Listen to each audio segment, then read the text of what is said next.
Now the interesting thing about Desolation Wilderness is in the middle of nowhere. Desolate is Dublin. So we went up there, and of course, TJ was really a well-organized person who had all the latest gear and equipment. And I was the type of person that hung out with people who had all the latest equipment and all the gear. And I said to him, "You're throwing that out?" And when they were throwing things out, I would pick those up. So what I got out of the deal was a pair of cross-country skis, a pair of leg warmers that came through out here, and a little tiny backpack, the thing you slept on, and a sleeping bag. And I thought, that's great, I'll make it work with that. And we went up there at about 10,000 feet in June, in Desolation Wilderness. The snow was 6 or 8 feet tall in the parking lot, and then it got deeper and deeper as you went out. And so we were cross-country skiing, mostly out of necessity, or else you would sink in a lot. And we were skiing out there, and would find these alpine lakes.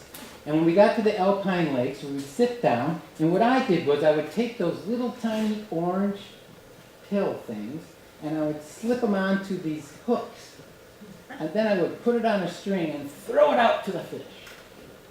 And the fish would eat them, and you roll this little hook back in, and you would put some more of those little orange on the hook, and you would throw it back out to the fish. And I did that all afternoon. And those fish must have been fat. And there must have been a lot of them up there, because I never, ever got any of those orange little balls back when I was there. And after the day had kind of passed that way, we were sitting out on rocks, and you could warm yourself on the rocks. It was just excellent. And TJ takes his thermarest out, and he blows it up. And as he blows it up, you can see that he's kind of staggering. He finally gets the thing blown up, and he puts it down, and he goes and he gets on the end of it. Now, I'm kind of like curled up in this ball, and you start to shake a little bit, and your jaw isn't shaking yet, just your fingers and your arms are shaking. And I look over at TJ, and he's on the end of his little thing, and he's going,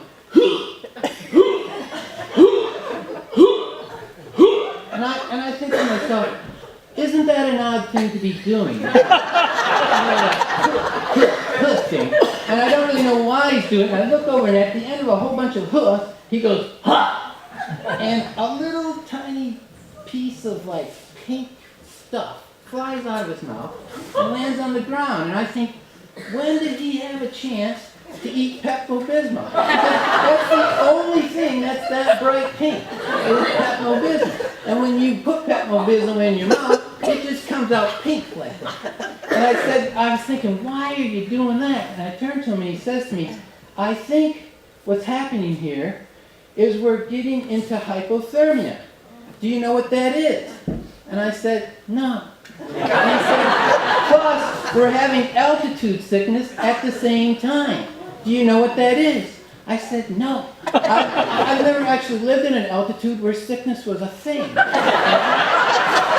And so he says to me, we've got to go to the rule book on how to survive, because look at the first thing it says in the book is hypothermia leads to poor decision making.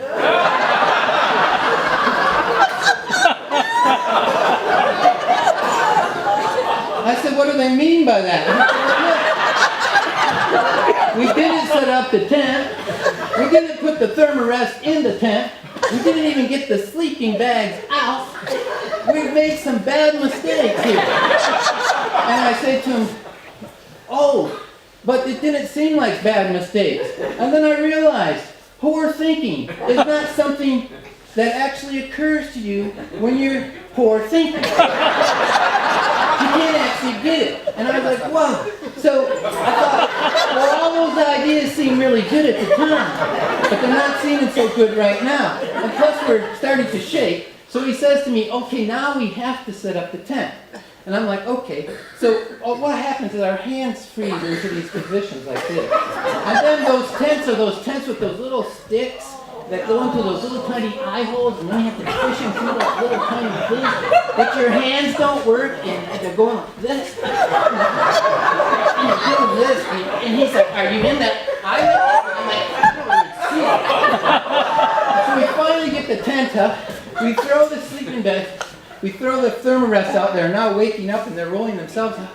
We get the thing out, and TJ says, "Nah, the book says we're in a really bad situation, and the only way to change that is we have to force hot liquids.